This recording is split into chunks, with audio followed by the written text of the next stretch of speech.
Bonjour à tous, ici Thomas Montigny à l'Info-C'est-Beau. Et aujourd'hui, je vais vous parler des nouvelles mises à jour qui ont été faites sur les iPhones, les iPads, les Mac, les Apple Vision Pro, mais plus précisément chez les iPhones.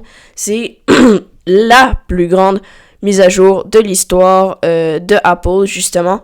On l'a vu, il y a beaucoup de nouvelles mises à jour.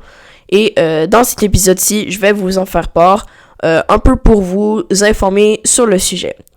Donc, premièrement, quels téléphones cellulaires chez Apple sont admissibles? Donc, premièrement, c'est les iPhones tous au-dessus de l'iPhone 8. L'iPhone 8 reste à iOS 16 et tous les iPhones qui sont au-dessus vont à iOS 18. Ils ont donné un bonus aux iPhones XR, XS, etc.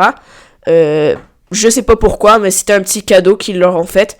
Donc maintenant, c'est tous ces iPhones-là, les 11, les 12, les 13, les 14, les 15, éventuellement les 16 qui auront iOS 18.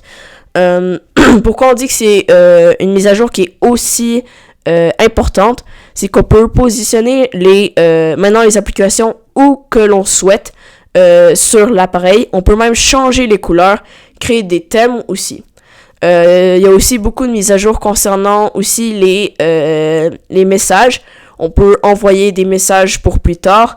Et on peut aussi, pour les emojis, pour réagir, on peut choisir parmi toute la gamme d'emojis chez Apple. On peut éventuellement aussi communiquer plus facilement aussi. Tout est plus rapide. Qu'est-ce qu'on appelle le Control Center peut être encore plus personnalisable actuellement. Donc, il y a vraiment, ils ont vraiment focusé sur la personnalisation et le redesign en bon français. Ensuite, dans l'application photo, les photos, on pourra les classer, on pourra consulter celles qu'on souhaite en premier aussi. Donc, il y aura des nouvelles collections de photos plus belles et réalistes qui seront présentées. Donc, il y a un nouveau redesign là-dedans. On peut aussi créer des nouvelles animations avec les messages dans iOS. Et il y a tout plein d'autres mises à jour comme d'avancées comme dans Mail, l'application qu'on pourra classer, ça va classer automatiquement nos messages. Sur Safari, il y aura beaucoup plus de nouveautés. Il y aura une nouvelle application aussi pour nos codes aussi, donc passwords en d'autres mots. On peut même enregistrer une partie d'une carte. Donc comme ça, pas besoin de données, c'est enregistré dans notre téléphone. On peut y accéder n'importe quand et n'importe où. On peut même transférer de l'argent entre iPhone avec Apple Pay beaucoup plus rapidement qu'avant.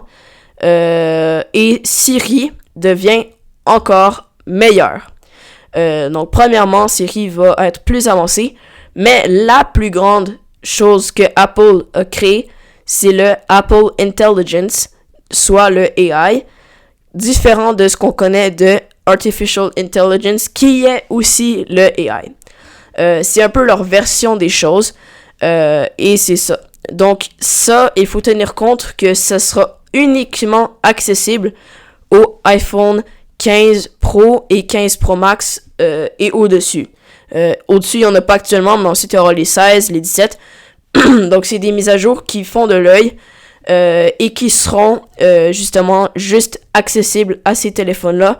Mais par exemple, les tablettes ou les ordinateurs qui ont plus que la puce M1 aussi peuvent être admissibles. Donc, tout ça, ça va porter plein de mises à jour. Premièrement, ou des changements tout court. On pourra créer de nouvelles images selon ce qu'on souhaite, avec des personnes qu'on souhaite, des choses qu'on veut. Siri va devenir encore plus réaliste et intelligente. Par exemple, on écrit un courriel dans l'application Mail. On peut lui demander de le réécrire plus professionnellement, plus concis, plus amical. Donc, ça va faire vraiment le tri dans tout ça.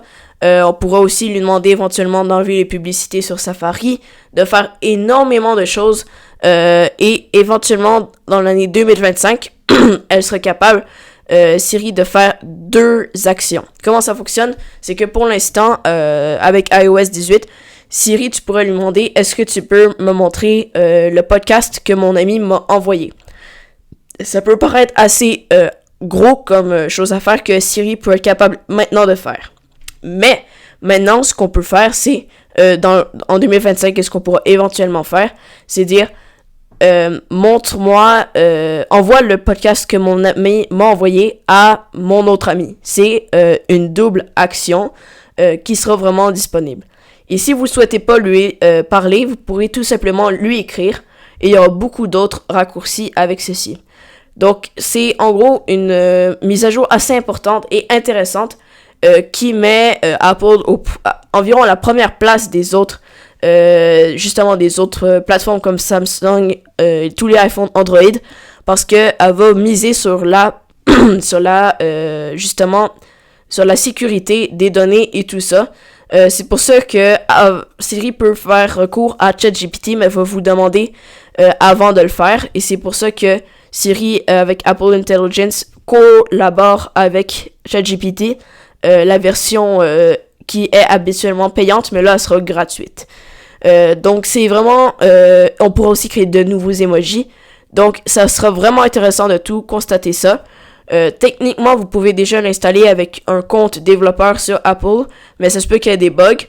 Mais je vous conseille vraiment d'y avoir accès parce que c'est vraiment qu'est-ce qui va influencer l'histoire et les prochaines mises à jour d'Apple. Donc, merci d'avoir écouté. C'était Thomas Montigny à l'Info C'est Beau.